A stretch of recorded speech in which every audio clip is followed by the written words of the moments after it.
I don't know if you've noticed, it's been a news-heavy year.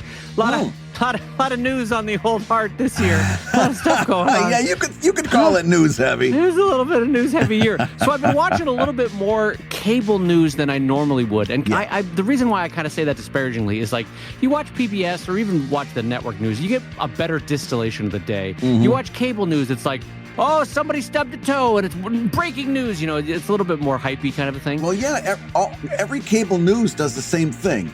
Here's a topic. Here's one guy that believes that the sun is yellow. Here's another guy that says the sun is pink, and they're going to yell at each other for a 5-minute segment. We're going to take a commercial break. We're going to switch topics, and we're going to have 2 other people yell at each other. Yeah, it's sort of the nature of the beast of having to fill 24 hours. But so the thing that I've noticed, though, and actually I'm glad you brought up that idea of panelists. The thing that I've noticed when I've been watching cable news lately is there is the most human reaction in the world, where they will bring on 2 undeniable experts, like, okay, this is Skip Bibbles. He's the dean of Harvard Law School, right? And then here is Suzanne Flechette, and she is the National Institutes of Health senior director, right? They both have 19 PhDs, yes, right? But what happens is, and this is the part that's amazing to me, they'll be like, all right, so Suzanne, we'll start with you. But then you watch Skip Bibbles' face when they pick Suzanne first to talk.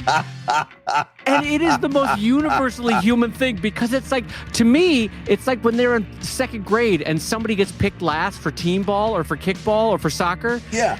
Their face is like, oh, like no matter who they are on these cable news programs, they're like, all right, well, here's Skip Bibbles and here's Suzanne Flechette. Yeah. And then we're going to start off with Suzanne, and on Skip, no matter how many PhDs this guy has, his face goes, you can see it, this tiny little flicker on their face of like, no, I didn't get picked.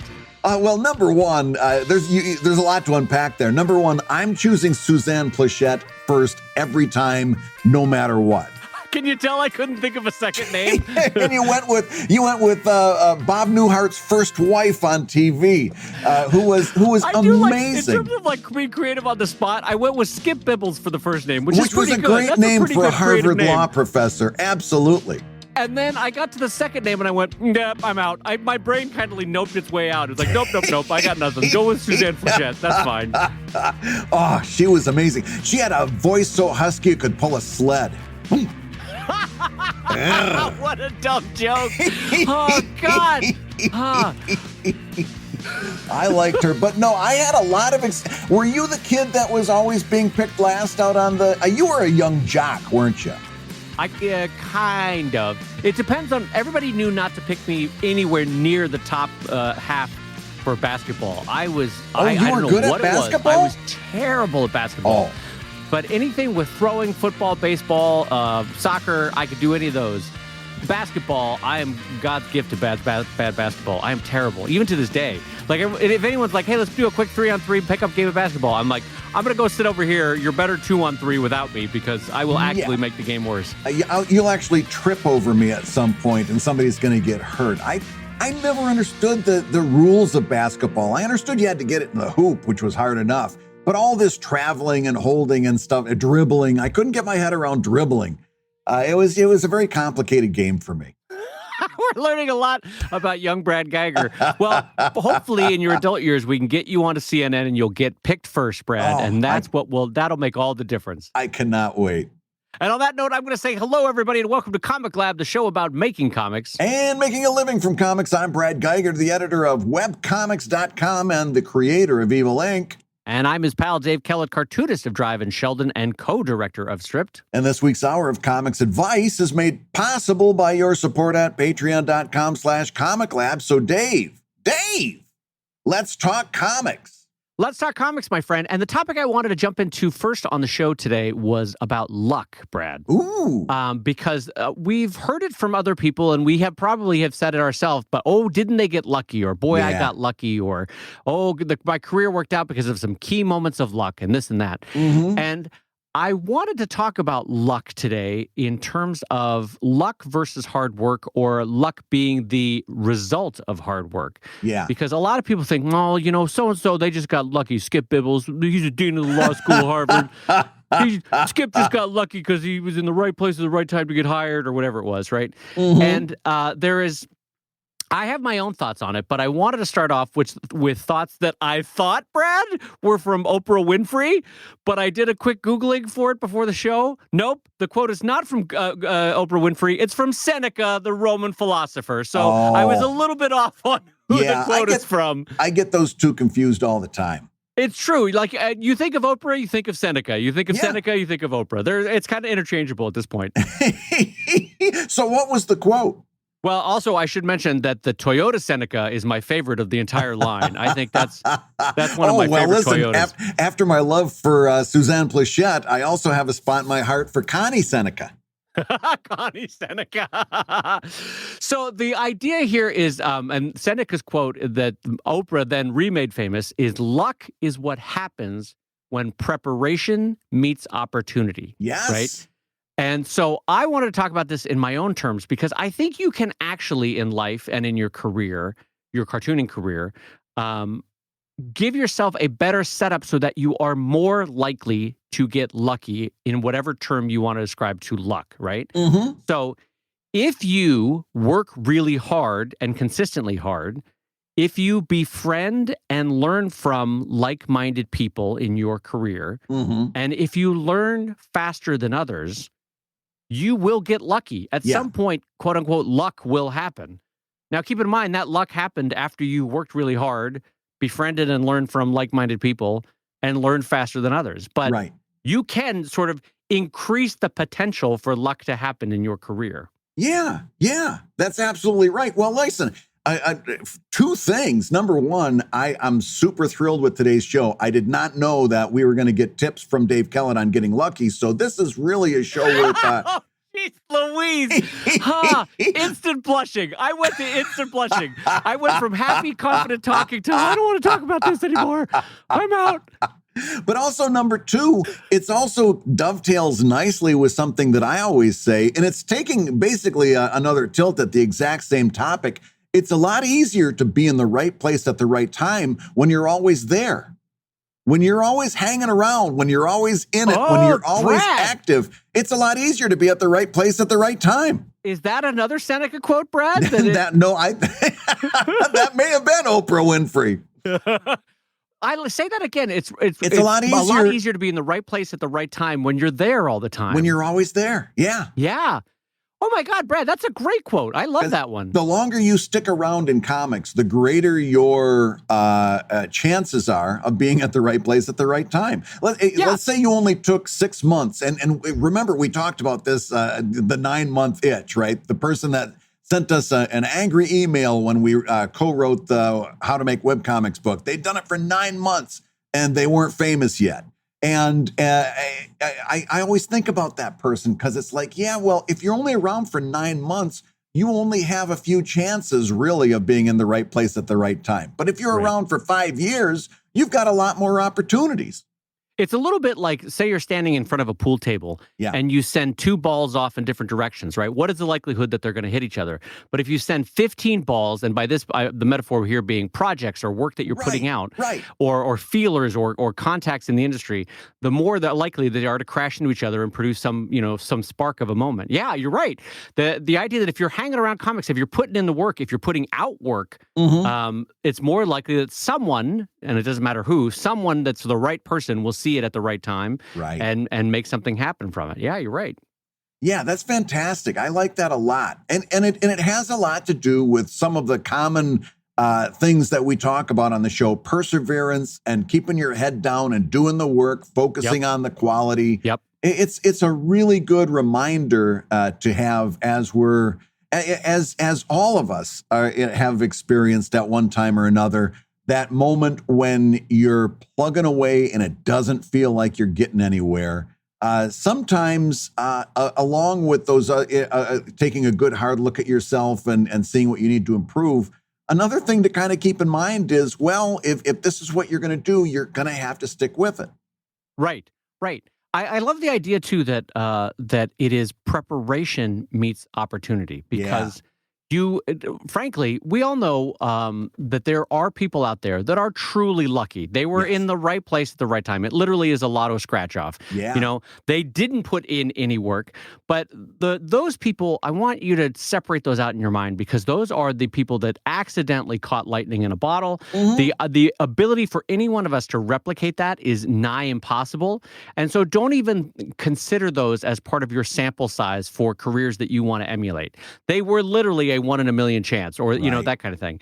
And I don't want to put anybody on the spot as like, oh, they were clearly lucky, because it might differ. But every one of us has one person in their life for whom the definition of truly lucky, truly undeservedly lucky happened. But you can't take that as your model. The model that you want to put in is somebody like a Steve Martin that worked for decades until it finally clicked, you know? And again, this also goes to Steve Martin's quote, which is, be so good that they can't ignore you anymore, you know, which is an excellent way of saying that when you are prepared for when the opportunity comes, if Steve Martin got an audition or Steve Martin got a chance to try out for something, he had prepared so much and was so good that they were like, well, I don't know about this guy with the pure white hair. That's not really TV ready, but he is so good that we can't ignore him, you know? And that also speaks to self-improvement and taking a critical eye on your own work and so forth, because Steve Martin did more than just hung out for years on end. He was constantly improving. He was constantly getting better. He was constantly looking at his act, recreating it, you know, making it better. That's a big part of all of this. That's a part of the preparation that has to meet opportunity. Absolutely. So I just wanted to get that one off my chest, because someone had been using the phrase, you know, oh, they got lucky, or oh, that really clicked for them in a lucky way. Weren't they lucky to get this happening for them? And it's like, no, they weren't. Yes, they were lucky that in this specific moment this thing happened, but they've been putting in the time. They were the 10-year overnight success, in the sense that they'd been putting in a decade and had prepared with thousands of hours of work to get to the next stage. I've got a theory that says if you look at it would be hard to find a true overnight success, in that if you look at, I'm going to say, the overwhelming majority of overnight successes, you'll find people that have been doing this for 10 years. Nathaniel Payne, the guy that did, is it Strange World or Strange Planet? It's always a 4-panel with aliens talking about everyday life. Yeah, Strange Planet. Yeah.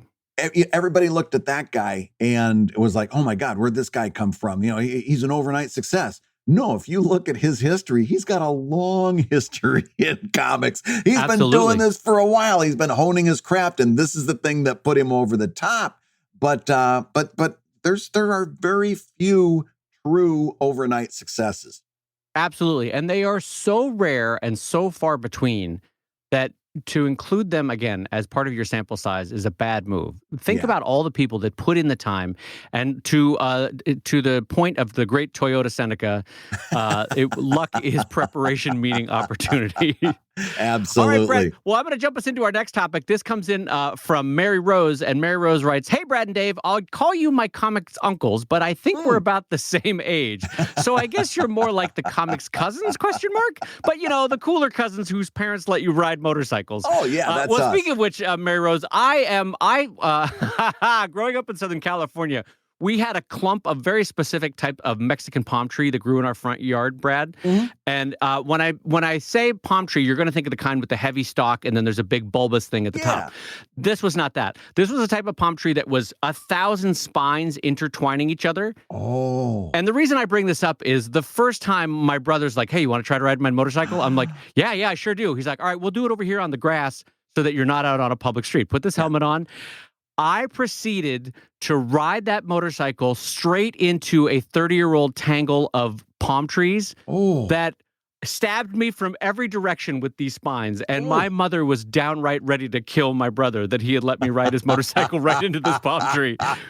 So, Mary Rose, that's my way of saying that I am not the cooler cousin on a motorcycle. I am terrible on a motorcycle.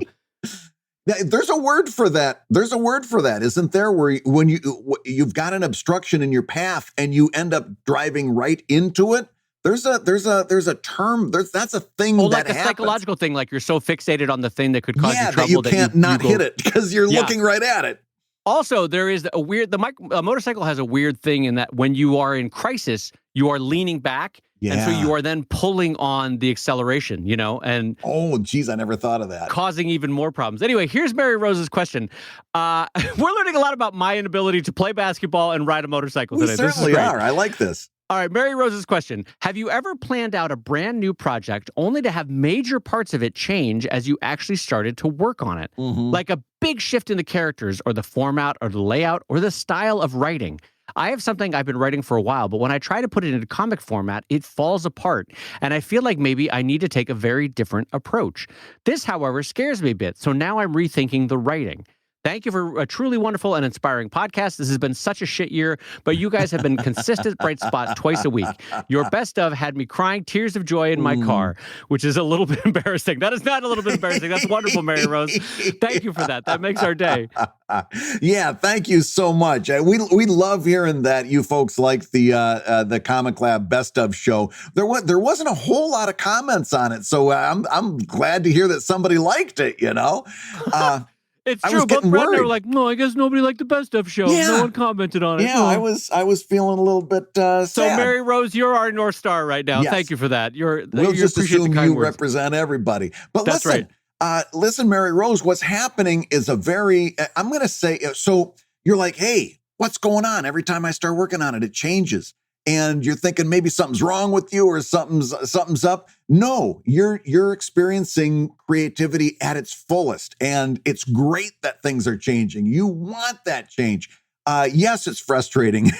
Yes, it's very difficult. Sometimes you feel like you're nailing Jello to the wall. But your challenge now is to walk a very fine line, because the first thing I'm going to tell you is to, like I've said on the show before, write and write again and write another draft and really try to polish that up before you start working, because certain changes that are going to happen later on are going to be really difficult for you to do once you've started putting your pages into ink or putting them into Final Pixel. So do a couple of drafts.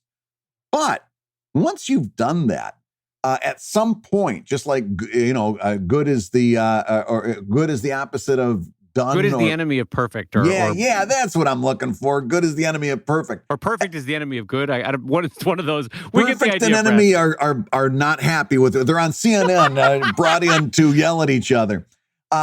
Listen, at some point you got to pull that trigger and you got to go. And yes, things are going to change as you go along. Every outline that I've ever written on, I end up putting little Post-it notes, because as I'm doing it, even after I've written it and rewritten it, things occur to me or things come up, and it's like, oh yeah, you got to find a way to mention this. You got to do this. Don't forget this guy has a yellow flower coming up, and they've got to have a yellow flower on page 6. Yeah, things are going to change. Things need to change. You want them to change, because that means that you're really immersed in the process. So your best bet is to do as many rewrites as you can before you really start working on it. And then at some point, it's like, okay, this is ready to go. And don't get upset. More changes are on the way. It's part of the creative process. Yeah, I think that's true. I think Mary Rose's specific problem here is that in taking the writing, she's done the writing part and now is starting to apply it to comics format, maybe laying out the first pages. This is the way I was reading her question, that she's like, okay, it was working on a written page. It's not working so well on a comics page, right? That's one way to read her question. But then I think we can also answer the question like you did, which is there's big shift in the writing style, big shift in the format or layout or the style of writing or the characters. We can also address those. But I want to talk, Mary Rose, about we have all had projects where the idea is brilliant, but you're trying to find out where it needs to live, in the sense that, like, I have had stories, Brad, where I'm like, I can't make a comic out of this. This is a short story. I need to write this. This is a narrative, Interesting. And I don't end up doing anything with it. But for whatever reason, I just know that it doesn't work as a comic. It works as a narrative. It doesn't work as a comic. Yeah. And then there are things that I've had ideas that I've had in comics where I'm like, I could write this, but it would work better as a poem. And you've probably seen, Brad, every once in a blue moon, I'll do a poem in the comics. Yeah. I like just those. because what's that? I like those. Oh, yeah. But what I'm saying is it is tricky, and it is a moment of consideration to say to yourself, where does this live? How does this live? For example, when Fred and I were doing strips, we could have done that as a series, as in terms of TV shows, like installations of, or we could have done it as a documentary film, or we could have done it as a documentary book. In fact, we talked about that at one point. And we landed on documentary film as being the best way to get one cohesive sitting for taking in the subject matter versus multiple, like 10 episodes, that kind of thing. And so I just want to say that before we get into the idea of changing, there is a consideration at the beginning of like, where does this live? How will it live? What's the best format for it to live? And so I understand, Mary Rose, if sometimes when you go to put it down on the page, it's tricky. But I also want to warn you that sometimes that's just comics. It just takes a minute to take the idea and start to apply it to the comics page. So I don't want you to be scared off of it. If you saw it in your mind's eye as comics, and then only in the process of applying it does it become hard, that's just comics. It's just hard to create a mix of word and picture that dances, right? And so I don't want the fact that it's hard to scare you off of doing it. Sometimes that just means it's worthwhile doing, even though it's hard. Yeah. But now, Brad, I want to talk to her other question, because Mary Rose had said, have you ever had major parts of the story change once you actually started working on it, like a big shift in the characters or the format or the layout or the style of writing, which I think is a different question on Mary Rose's part than the one about it falling apart when she tried to apply it to comics. What do you think about that? Have you ever had something where, let's say, for example, the characters have a big change? I know you had that, where you basically rebooted, right? Oh, yeah. But not after I already started the story. See, what happens is very often, and it's part of this give and take that we have with our readers. What happens is once you've started a story, a lot of times you're tempted to change the latter parts of the story because of, for example, what readers are saying right now or what you're noticing right now. There's lots of reasons that you might want to change something once you've already started down that pathway. I've been tempted a lot of times to change a story based on any number of those things. My own personal guidance on that is it's got to be a really, really good reason. It's got to be a big reason, because those times that I've dabbled with making smaller changes based on things as they were happening is that I miss a detail or I miss something, and now I've completely tripped myself over things like continuity or motivation or things like that, and that I already had worked out. And then when I changed it, I screwed everything up. So my personal preference is to avoid being tempted to make major changes once I've already started down a storyline. But if you are going to do that, make sure that it's important enough to do, because otherwise you end up tripping yourself up. Yeah. One idea that I want to introduce here, Mary Rose, is the idea of an implied promise between an author and their audience.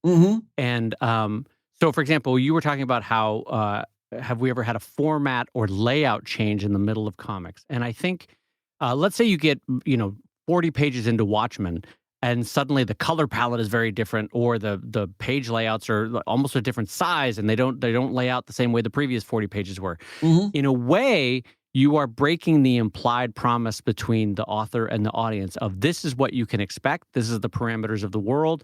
This is how this story is going to be told. And so I use that a lot on this show. I know I've talked about in the past how your first 10 or 15, 20, 30 pages promise to the reader what they're going to get. So if you're starting off comedy and then it ends as tragedy, absolutely you can do that. Absolutely that kind of story has been told. But it's a little bit of a bait and switch in that you are promising a hijinks comedy that then turns into, oh my God, 3 characters have cancer and they all died. How did that happen? Right. So it gets... that you have to allow for that. Absolutely. You can change up stories and tones, and the authors can change in the process of writing a story. I'm granting that. I'm just saying the greatest novels and stories in history live up to their implied promise in their first 10, 20, 15 minutes or 15 pages.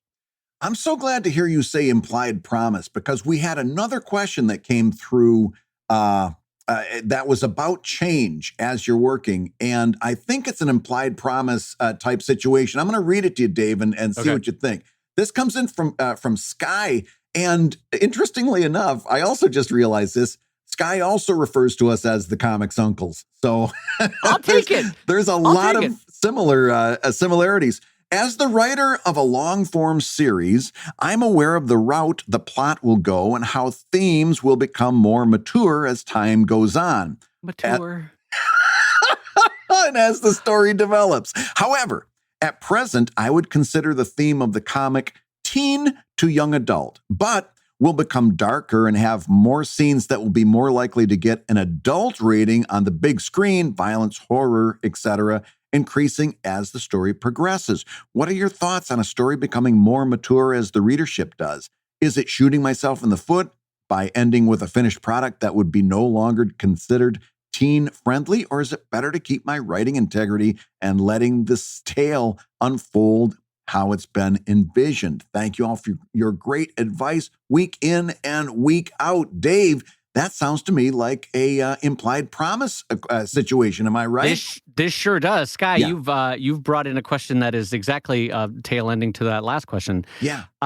So I think that again, most authors would accept that you have changed as a person as you're writing. The story can change as you're writing. Absolutely. Nothing is set in stone. You're not the exact same Brad Geiger 6 years later when you are working on something than when you started it. Mm-hmm. I'm not implying, Sky, that you've suddenly turned into Brad Geiger. I was just using Brad Geiger as an example. But I think you've hit on a specific exception where it can get tricky, and so it's worth talking about. Yeah. I think anytime you have a piece of work that is at the start, the implied promise is this is for kids, this is for teens, this is for a group of people who we all as a society have said, hey, maybe hold off on certain topics or certain presentations, then when you suddenly age that up 5 years, 6 years, 7 years, 10 years, or more importantly, age up what the age rating would be by any consideration of what an age rating is, then I think you start to get into trouble, Sky. And I think that there's nothing per se wrong with it as long as the entire work would then be marketed as for adults. But you can't then market it for teens if the last 40 pages are undeniably for adults. And obviously, I don't know what this book is or how it presents, but based on your description of it, if it is much more gore and much more horror that, say, a 12-year-old or a 13-year-old wouldn't be appropriate reading it, then don't market the first 40 pages as being, young teen appropriate or tween appropriate, and then suddenly be like, well, now it's NC-17. I'm sorry about that. It's NC-17. I got to change it up. Brad, what are your thoughts? I've talked too much about it. I can't agree with you more. And I'll be honest with you. It when I first saw this question come over through the ComicLab Patreon page, it was not the first thing that came to mind. I was all team change. Change is growth. Growth is good. But then when I heard you say implied promise, it completely changed how I thought about this. And you're right. There is an implied promise there, and you do have to kind of follow that through and say, okay, I've started out with this thing. I'm aiming for teens. I can't start with a PG-13 and end up with an R rating, to use movie terms, right? I've got to stay in my lane, right? Yeah, and I think Sky, most thinking adults would give you a little bit of a pass if you go from, say, upper teens to adults. Like, I think most people be like, all right, that's fine. Yeah. But I think it gets more dangerous the more dramatic that shift is. You're like, this book is for 8-year-olds. 8-year-olds are going to love it. Whoop, nope, now it's XXX. And you can't be like, whoa, wait a minute, hold on. Yeah. So what I'm getting at is that the bigger the move away from the original implied promise, the bigger the problem. And so, Sky, I think the fact that you are sensing that there might be a problem with that implied promise tells you that it's worth considering as you do that work. Hey, if you're listening while you work, take a minute to stand and stretch. And while you're doing that, we're going to tell you why you should join us on Patreon. When you do, you're going to get hours and hours of podcasts that we recorded just for backers. And exclusive Patreon posts that go even deeper on ComicLab topics. And access to our exclusive Discord server, which is a thriving community of professional cartoonists. So you can support the show you love and get tons of actionable resources for your own cartooning. And listen, if you can't swing a pledge this month, we get it. no worries. Yeah, listen, you can still support the show by rating us wherever you get your podcasts. Just leave a 5-star review and a few kind words. That, along with mentions on social media, is incredibly helpful. Now, everybody, let's talk comics. So, Dave, do you have your Eisner submissions in? Oh, Brad Geiger. I actually don't yet. No, I don't have my Eisner submission in. Do you? Do you have your Eisner submission in? No, nowhere's near. I'm way late on that, but I do. I just wanted to remind you because I know that they are due on the 15th of March, and that's coming right up. That is coming right up. I want to ask you, this is separate from talking about the Eisners. Mm-hmm. Do you think less work got produced in 2020 in comics than in 2019? Interesting.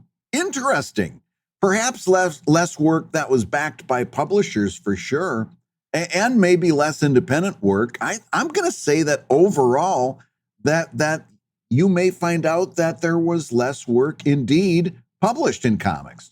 Yeah. I'm almost wondering, in a sort of impossible to quantify, but kind of fun to think about. I think you might stand a slightly better chance of getting nominated for an Eisner this year than the average year, because I feel like Marvel and DC must have put out less. Image must have put out less, right? Well, yeah. I can't imagine that people were gung-ho in the first 6 months of the year. There was a good few months where even if they were put out, they weren't getting distributed. So then they would have had to cut back in the subsequent cycles. So yeah, I'll bet there was less stuff put out. I think there probably was. Anyway, to the point of the Eisners itself, as Brad and I talk about repeatedly, it is worth submitting to the Eisners if you are, for one thing, proud of your work. But it's worth it even for the chance to look over your work for the year. To see what was really a highlight, see what was shining for you. It's a great way to sort of do a self-review and to narrow it down and submit to the Eisners themselves. If you do a quick Googling for Eisner, Jackie Estrada, Eisner submission, you'll get the little one-page sheet that the Eisners put out. Mm-hmm. And then for backers of patreon.com/ComicLab, I will say that in a recent ProTips, we went through an exclusive guideline from Jackie about how and where and who and what to do with your Eisner submission that I think is helpful for people, even like myself, that submit every year. There were a couple of Jackie's points. I was like, oh, okay, that makes sense to do it this way and not that way. So do check that out over on the Pro Tips, which is an episode we do every week for Patreon backers at patreon.com/ComicLab. And one of the more recent episodes has Jackie Estrada's basically pro tips for submitting to the Eisners. Yeah, it goes into pretty good detail there. I refer back to that quite a bit, and it's helpful. So, Dave, you wanted to bring up a topic today on the show. Your note here says it has me a little bit scared. I'm scared. I'm heading into a what do you call those? Where all your friends line up and say how you heard them? Oh, like almost an intervention or a an intervention. Yeah. It says you want to talk about the dangers of mixing friends and business. Too often you destroy the friendship and the business, I guess. You started doing the voice of that dad behind you when your kids were going to Russia. What was that guy again? I guess you don't have to worry because they don't have Wi-Fi in Russia. So I guess you don't have to worry. They don't have internet in Russia, right? Hey, quick question from the back. Are my kids going to need a jacket for Russia? To get cold at all? As it turned out, they didn't. It was unseasonably warm when they went to Moscow. Alex was like, I was burning up. Oh, thanks humanity for the last 50 years of global warming. That's fantastic. Good job, everybody. So I did want to bring up this topic of working with friends because I was recently thinking about a friendship that got ruined by doing business together, and it got me kind of sad. And I wanted to talk about ways you can protect against the worst thing happening. Because are you going to want to work with friends? Of course. Yes. Do I myself work with friends? I have one of my best friends right here, Brad Geiger, sitting doing a podcast every week for the last 4 years. And so, yes, I've done a documentary film for a 4-year project with another dear friend, Fred Schroeder. And so either one of those friendships could have fallen apart with business. So I wanted to give you some possibilities, which is, one, really consider if you're doing the project with the friend because they're the best person to do it with, or just because it's convenient. Just they happen to be there, right? Mm-hmm. Sometimes it is worth scanning around your horizon and going, all right, what's another professional that is a better stand-in than this friend right here? And if you don't happen to have a better stand-in, then yes, absolutely do the podcast with Brad. But if you can, you dirty bird. I don't know where I was going with that. Anyway, what I'm saying though is that friendships, though, are a wonderful way to do art. They're a wonderful way to create art because you know each other. Sometimes on an almost intuitive level, you can see where the other one is going. Yeah. But there is a downside, which is sometimes you can destroy not only the business venture, you can destroy the friendship when you do a art project or a business project around art with that friend. So I wanted to give you some bits of advice on how to do an art project with a friend. Number one is you got to have a conversation. And I know that sounds so basic that you're like, all right, Dave, thanks, Grandpa. Yeah. But you have to sit down and lay out the expectations, because the thing that you might think is a core assumption of like, well, surely Brad feels this way, I don't even need to express that. Yeah. The whole idea is that Brad could have an entirely different view on this, a totally orthogonal view from the way you have it. And so you need to have a conversation about, where do you stand on XYZ? What will we do if one of us gets sick? Or what will we do if one of us has a difference of opinion on how to go with things? How will we work that out, right? You have to have those conversations about expectations.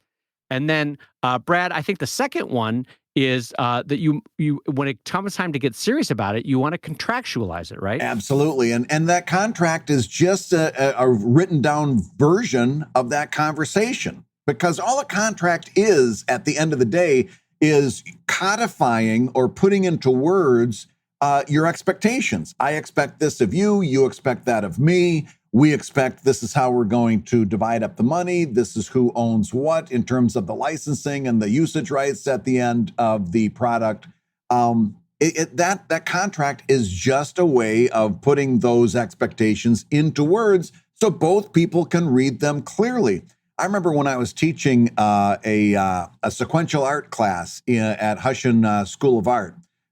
We were talking about contracts, and one of the students said, well, listen, I don't need a contract. I'm working with my cousin. We grew up together. You don't have contracts between family. And I said, oh, you're so wrong. Family and close friends are the first people that you need a contract with. Yeah. You need, in fact, you need, I'm going to tell you, if you're working with your friend or you're working with your family, I want you twice as much to have a contract as I do two total strangers that are on the street. In fact, in that conversation, as I said at the beginning, you want to have a conversation to start it off. In that early conversations, if the other party gets their hackles up because you have said you want to contractualize it, that's actually a tiny little red flag that you don't want to do this, because you love them, you're great friends with them, you're family with them, whatever the situation is. If they get their hackles up on merely contractualizing it, that's a problem. They're being offended by something that should be basic business, which is, to Brad's point, a contract is basically saying, what are we going to do if everything falls apart? Here are the steps we're going to take if everything falls apart. What are we going to do if there's tremendous success and our return is 40 times profit of expenses, right? Mm-hmm. And then the third option is, what are we going to do if we muddle along? If everything's just going normal, how are we going to operate? And so a contract, granted, it's not going to foresee everything, but it will give you in broad strokes, what do you do if things fall apart? What do you do if things are a bang-up success? And what do you do if things are muddling along and slightly growing at a 2% growth every year, right? Yeah. And so if there's a family member that gets upset about that, or if there's a friend that gets upset about that, you have to ask yourself, well, what's going to happen when shit does hit the fan? Like right now, we're just having a conversation about contracts. Yeah. What are they going to do when you owe $10,000 or the deadline is next week and they can't do it or you can't do it? Yeah. So if they're reacting badly at the discussion of contractualization, they're not going to react well when you get to a really bad point in the process. Don't you think, Brad? Yeah. And that's why I think you see very, very few creative teams in which both people are married to each other, right? And like a husband and wife creative team, because you've got to, once you start getting into those conflicts and it's in a relationship that you're in this intense romantic relationship, that stuff goes sour really, really quick, right? Dave and I can have a difference of opinion. We can yell at each other. We can scream, although I don't think we've ever yelled. But we can have a real difference of opinion, separate for a couple of days, and then come back and readdress it. With somebody who you are intimate with, that's a lot different. I think I'd be really scared of that. In fact, I'm really glad that you brought up relationships, Brad, in terms of, like, say, romantic or married or whatever you have. Because a great pro tip that my wife actually came up with in the context of our relationship that I would actually like to share here is when you have a conversation with your partner on this project, your business partner, your art partner, it's good to delineate from what angle you are coming or from where the problem stands. So my wife, for example, if she says, hey, I want to talk to you, relationship problem, and then she goes, blibbity bobbity boo, or I want to talk to you, roommate problem, those are very different things. Like, hey, you really got to help with the dishwasher versus I'm not feeling loved right now. Like that. Those are very different discussions. But so when you are in the midst of a creative project, like if Brad and I are having a creative project, we can say, hey, quick business topic. How much are we going to charge these people? Or how much are this or that? Bada bing, bada boom, right? That's a business topic. Versus if I say, hey, Brad, relationship issue, I feel like you're not calling me anymore, or whatever it might be. I'm trying to think of what might be a relationship issue. Or you're not letting me talk. But you keep talking over me on the show, right? Like, Brad, you're not letting me get a word in edgewise on the show. You got to settle down a little bit. That's more. And by the way, I have a new headphone setting right now for this episode. So if I have been talking over you, which maybe that was a subtle way of telling me, I apologize to you. And I got to figure out a way to get this headphone to sit tighter on my head. Does that make sense? Yeah. So that I can keep the volume low so that it doesn't trigger the microphone and yet sit tighter on my head. So I'm going to Google that because I don't want to talk over my dear sweet Brad. My dear sweet Brad. No, but that's the whole relationship versus roommate problem thing is a really good one to have moving forward, especially if you're in a creative situation with somebody that you're really, really close with, because those two tend to get confused and conflated an awful lot. Absolutely. So anyway, not to belabor the point, but I just want to say that I want you to be careful when you're mixing friendships with business or family with business or friendship with art, because sometimes you can destroy both with nothing but good intentions going in. Yeah. So have a clear conversation up front, contractualize it when things start getting serious. Keep an eye out for red flags early on in the process when things are going great, because if there are red flags when things are going great, it's going to go real bad when things are going bad. So, and good luck with it, because when it works out there, it's magic. I have loved doing this podcast with Brad. I absolutely love doing the film with Fred. I love doing How to Make Webcomics with Chris and Scott and Brad. There are projects where when you mix friendship and the project, it is so lovely. So I wish you the best of luck with it. It can be magic. So, Dave, I've got another question from one of our Patreon backers, and this is a little offbeat one. I wanted to throw this one in here as a wild card because it doesn't have so much to do with comics, but it does have to do with kind of us as creative people in general. This comes in from Alexi, who says, do you as podcast hosts listen to other podcasts, either art or comic related or completely unrelated? What are they? And do you ever bring that influence into your work? Dave Kellett, I ask you, what podcasts are you listening to and why not? I will say that I am not a big podcast listener, Brad. Yeah. I actually find most of them intolerable, which is probably terrible for me to say as a person that's actively recording a podcast right now. Yeah. I don't enjoy most of them in this sense. I would rather be with my own silence than to be listening to a podcast. And I think for a lot of people, they would rather fill their time and listen to a podcast rather than be stuck with their own silence, And so the only one that I listen to and I actually cherish is the Conan O'Brien podcast, which if you've never listened to that one, Brad, I highly recommend it. It's guest dependent. Some shows are spectacular depending on the guest, and some shows are just so-so. But I like the format. I love the interaction between the three of them. For me, it is I get a sense of why people like other podcasts, which is you get a window into their sense of friendship and growing camaraderie, as you listen through to the show. So that's the only one. How about you? Do you listen to any podcasts, and why or why not?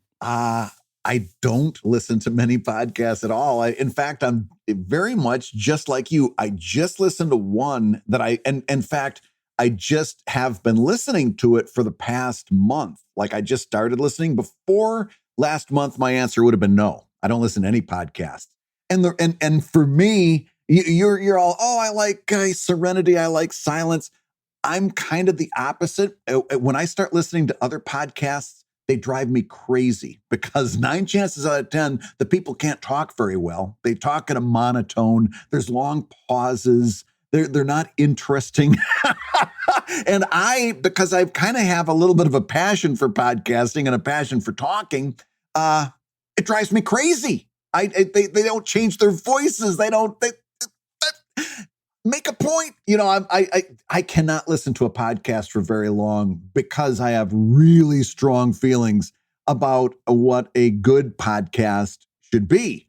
And and as a result, I just get frustrated and have to turn it off. 9 chances out of 10, when I start listening to a podcast, I'm out within the first minute, like within the first 60 to 90 seconds. I've decided whether I love it or hate it. And 9 chances out of 10, it's hate it. And I hit the off button and I'm gone. Yeah. The ones that I always try out whenever someone recommends is the other art podcasts and comics specific podcasts. Mm-hmm. And I will be honest that usually within 60 to 90 seconds, I'm like, I can't take this. It's either like 1970s PBS where the voices are so slow and boring and just like somnolent and you just want to kind of curl up in a bed and because they're talking about art and isn't art precious? And it's just like, I'm going to fall asleep, It's the and kind so of I voice. can't stand that. That drives me nuts. It's the kind of voice modulation that you would use if you were reading the instructions on how to defuse a bomb to somebody who really wanted to set that bomb off. Right. And they happen to have had 20 espressos. So you're really trying to calm them down. Yeah. And, but it's also when the voice tone doesn't match the mood, like art is such a joy. It's the greatest joy of life, Brad, to create art. And I love it. I feel electric and on fire. It's almost orgasmic to have a kind of art creation. Oh my God, the absolute worst. Yeah. And I get, by the way, if you ever think about doing a podcast, especially in those opening days, think about that first 90 seconds, because I'm telling you, I think a lot of people make up their minds very early on. And I've heard so many podcasts. I heard one not too long ago where the co-host just spent like the first 2 minutes saying like stuff like, well, are we starting? Okay, we're going to start now. Okay, what are we going to talk about? And it's like, wait a minute, you jerks, edit. You can edit this show. I don't need to hear all of this. Is this on? How you doing over there? What are we going to talk about? Well, we could talk about, holy cats, do a little show prep, figure out what you're going to talk about and edit. Well, now that we're sounding like grumpy old men on a porch again, let me ask you, do you like the murder podcast? That's a big genre now of like, No. Here's some people that got murdered. Let's figure out how they got murdered. That's the first one I went to because I'm like everybody else. You watch these murder documentaries on Netflix and so you find out that there's a true crime type of deal. There was one that was ridiculously popular and I listened to it. And again, I was out within 90 seconds. I'll tell you what I discovered that I love, and it's going to make you laugh. There's a podcast called My Dad Wrote a Porno. Okay. And it's about this guy. They're in Great Britain, and he discovers that his dad wrote a series of pornographic books. My dad wrote a porno. And this guy, by the way, I avoided, this show is like well into its 4th year. I avoided listening to it because it sounded like it was going to cut too close to home. Like, I'm like, oh, I don't want my kids ever to be embarrassed that their dad wrote a porno. But this guy, hopefully, unlike me, wrote the horriblest, just poorly written. That's a thing of beauty. The idea that it was terrible. Yes, it's funny in how poorly it's written. So basically what this guy did was got 2 of his friends in and kind of Mystery Science Theater 3000-ish. That one person reads a chapter of the book while the other 2 people react in real time to what he's reading. And they are hysterical. It very much reminds me of like when we used to do, is it self-serving to say it reminds me of us?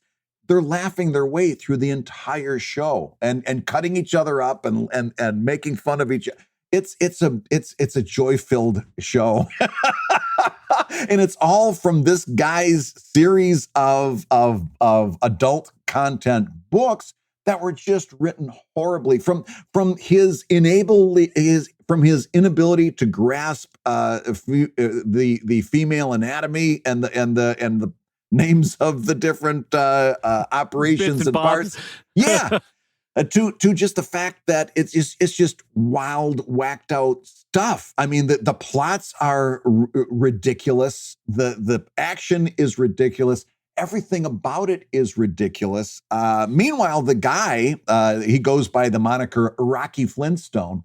Rocky Flintstone is loving the fact that they've made a podcast about his books. He's enjoying a certain degree of internet fame.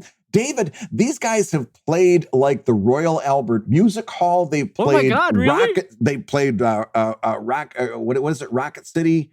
They played the big places. They played Carnegie Hall. Yeah. So I will give this one a try. This sounds like it might be up my alley. I'll be honest though, because what's going to happen after this podcast airs and you and I say that we don't really listen to podcasts and they're not really for us and we don't really enjoy them. I know. People are going to be like, well, Brad and Dave, you just haven't listened to the right ones. Here's a list of 10 that you should try. And I know what's going to happen. Yeah. I'm going to look at that list of 10 and say, oh, I've tried all 10. I hate all of those. It's going to be exactly what happened when we did the Slice of Life episode. And people are like, Dave Kellett, you just haven't read the right Slice of Life. What about so-and-so Slice of Life? And I'll be like, I read that and I do not like it. Yeah, it is not for me. I suppose if Brad doesn't like Slice of Life, I suppose he doesn't like this very popular big-name cartoonist. If you think you're going to get me to bad name or badmouth another cartoonist in public, you're crazy. I'm not going to say anything about that. And by the way, chances are I probably don't.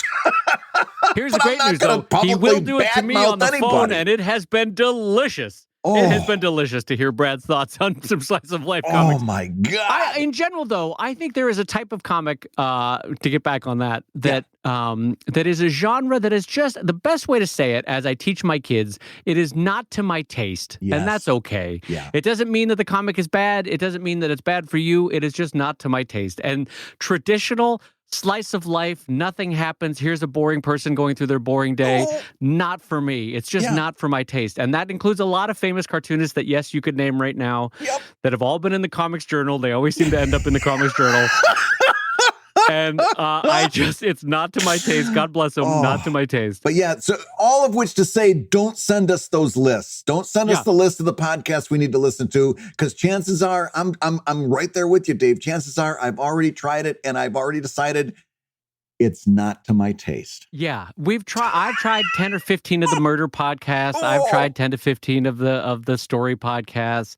I've tried the spoken word podcast or the improv podcast. Yeah. I've tried a lot. You know, we've all collectively had the better part of a decade to try out a lot of these, and for whatever reason, I just don't take a shine to it. So, but it is a fun question, and I'm glad you asked, because it's yet another opportunity for us to show what old grumpy men we are. Yes, in case you had forgotten. Well, I do have to say this about podcasts. We're really glad that you're listening to ours. Having said all of that and alienated everybody, we're glad that you still listen to us, and we're glad that week after week I can say you've been listening to ComicLab, the show about making comics and making a living from comics. Your host have been my pal Brad Geiger, the editor of webcomics.com and the creator of Evil Inc. at evil-comic.com. And my good friend Dave Kellett, co-director of Strip, and the cartoonist of Sheldon at sheldoncomics.com and Drive at drivecomic.com. And the Comic Lab theme song is used with permission from Andy Creighton at theworldrecord.net. And this episode was edited by Matt Woodard of Wood Song Productions over at www.woodsong.media. If you love Comic Lab, you can rate and review the show on Apple Podcasts, and you may hear your review featured on a future episode. And honestly, do drop over to Apple Podcasts and put a quick 5-star rating and a few kind words on there. It is one of the ways where if you can't back the show on Patreon, we get it. This is a tricky year, a tricky period for all of us. Ooh. But those little recommendations do help over at Apple Podcasts. So make sure you go over and drop a quick 5-star review and a few kind words. It is very appreciated. And on that note, I will say ComicLab is made possible by your support on patreon.com/ComicLab. So we'll go ahead and say that like the dean of the Harvard Law School, Skip Bibbles. I didn't get picked. I gotta listen to Suzanne Plachette.